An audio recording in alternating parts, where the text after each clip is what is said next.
She told me I was too emotional to be a man and said she was tired of hearing my feelings. So I went silent, took my job offer, moved 850 miles away, and left her crying and begging for help when she had to face the $22,000 wedding costs alone. I, 31 male, was standing in the kitchen on a regular Tuesday evening, the kind of evening that feels too ordinary to carry life-changing moments, and yet that was exactly what happened. The clock on the microwave reads 6:47 p.m. The pasta water was boiling and letting off steam that made the kitchen slightly warm, and I was holding a spatula with the simple intention of preparing dinner. I was 31, a man who tried to communicate, a man who tried to be supportive, thoughtful, and emotionally present because I always believed that relationships were built on understanding. She, my then fiancée, 29, was sitting at the counter with her laptop open, supposedly preparing for our conversation about the wedding budget, a conversation we had been putting off for weeks. We knew her parents were paying for the venue and catering, a total of $22,000. We were expected to split the bar tab, photographer, and DJ, which would cost about $6,800 each. I had suggested, gently and calmly, that before we committed fully to these costs, maybe we should sit down together and look at our finances, discuss our savings, our spending, and our financial goals for the future. I did not think it was a controversial suggestion. I thought couples who were preparing to share a life should talk about money honestly. But she slammed her water glass down so hard against the counter that the sound echoed through the kitchen like a whip. She looked at me with a face that was not just annoyed, but disgusted, like my suggestion was something vile. And then she said it, the words that would become the beginning of the end. She said, "I'm done listening to your feelings and needs. You're too emotional for a man. Do you have any idea how exhausting that is? Every single decision requires a discussion. My dad never acted like this. He just handled things. He just let my mom plan. He didn't need to talk about everything." I stood there, holding that spatula, feeling the steam rise from the pasta pot and hit my skin, but the heat meant nothing because my chest had gone completely cold. I said, slowly and clearly, "I'm not your dad." She rolled her eyes in a way that felt like being slapped and replied, "Clearly, he's actually masculine." She said it so casually, like she had contained that thought for a long time, like it was a truth she believed deeply. I could feel something inside me shift. It was not anger. It was not sadness.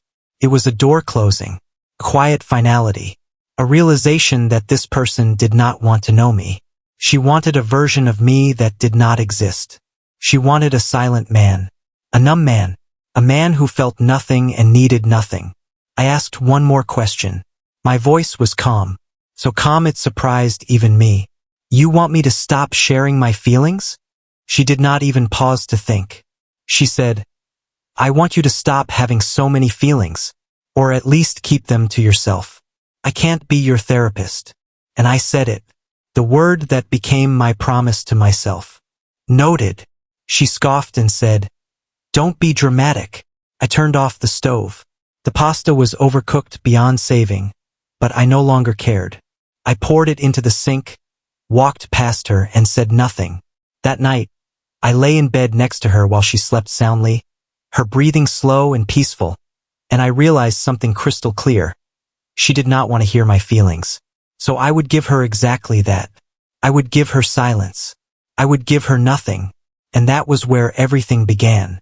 The next morning at 9:23 a.m., I received a LinkedIn message from a recruiter.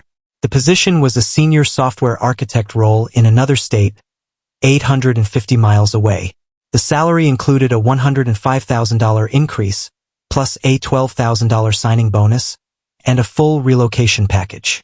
Normally, I would have gone to her first, told her the news, shared my excitement, weighed the pros and cons together.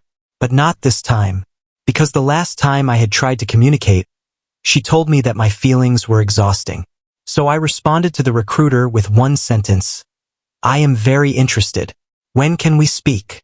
We scheduled a phone screen for 2 p.m. That same day. I spoke calmly, professionally, confidently, and they liked me. They liked me enough to schedule a panel interview for Friday. And I crushed that too. 6 people, 2 hours, technical scenarios, leadership questions, and collaborative approach demonstrations. Normally, I would have come home and shared that with her too. But when I walked in that evening, she was sitting on the couch scrolling through her phone and asked, "How was work?" I just said, "Fine." She looked at me, squinted a little, and said, "You're acting weird." And I replied, "Just tired." What I meant was, I am saving my words for someone who actually wants to hear them. Monday at 11:08 a.m., I received the offer email. I signed it at 11:34 a.m. without hesitation. My start date was in 6 weeks.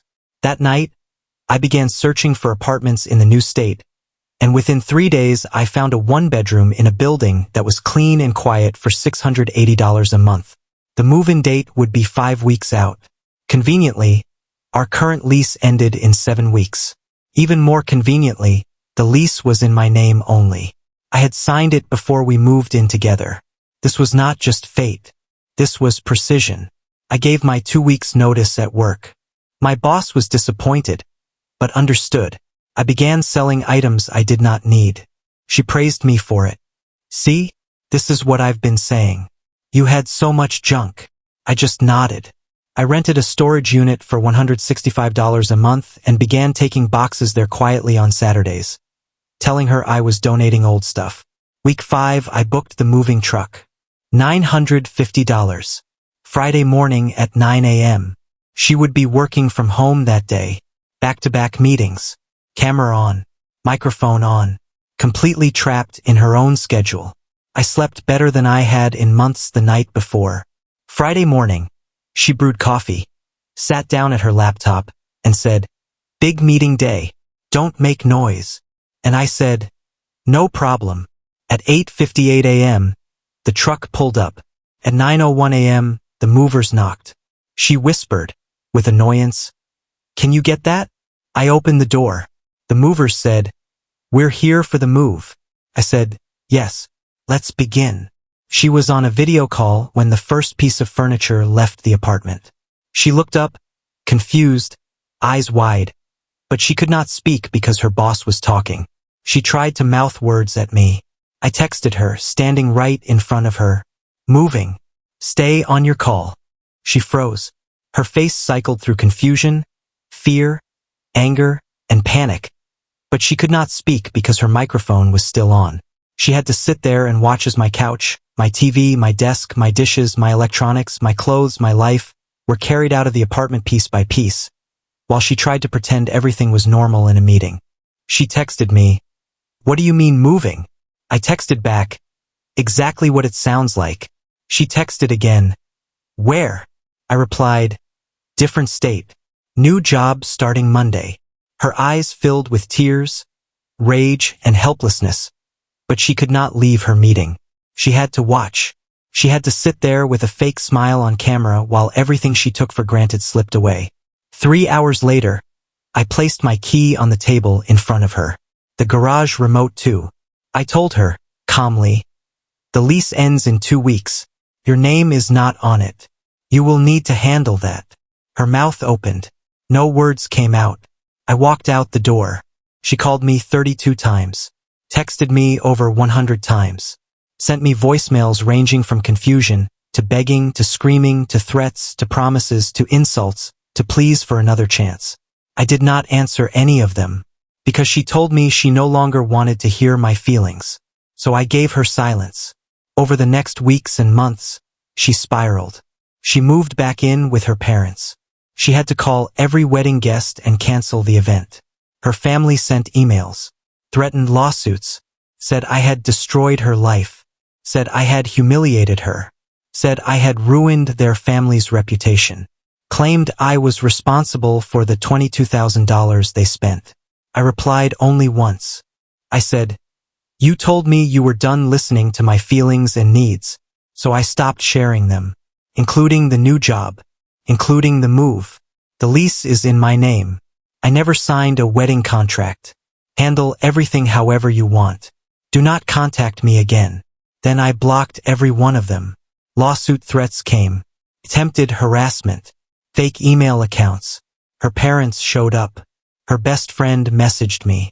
Her dad tried to confront me. But all of it eventually died out. Because they had no legal case. They had no claims. And they had no access. Months later, her father sent me a final letter.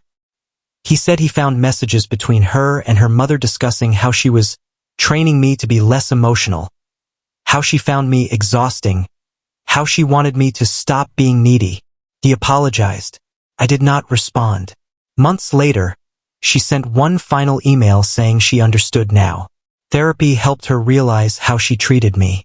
She said she was sorry. She said she hoped I was happy. I read it 3 times. I felt nothing. No hatred. No worms. No satisfaction. Just closure. Real closure is not a moment of triumph. It is the absence of weight. Now I live in my new apartment. I built a life I love. My job recognizes my work. My salary is higher than I ever expected. I have friends here. I am dating someone casual now, a teacher who actually listens when I speak, who actually asks questions, who actually cares about how I feel. Not because I am perfect, but because feelings are human. My ex wanted a man without feelings. So I became a man without words. Then I left. And sometimes the most poetic revenge, the most silent justice, the most powerful ending, is giving someone exactly what they asked for, and then walking away forever.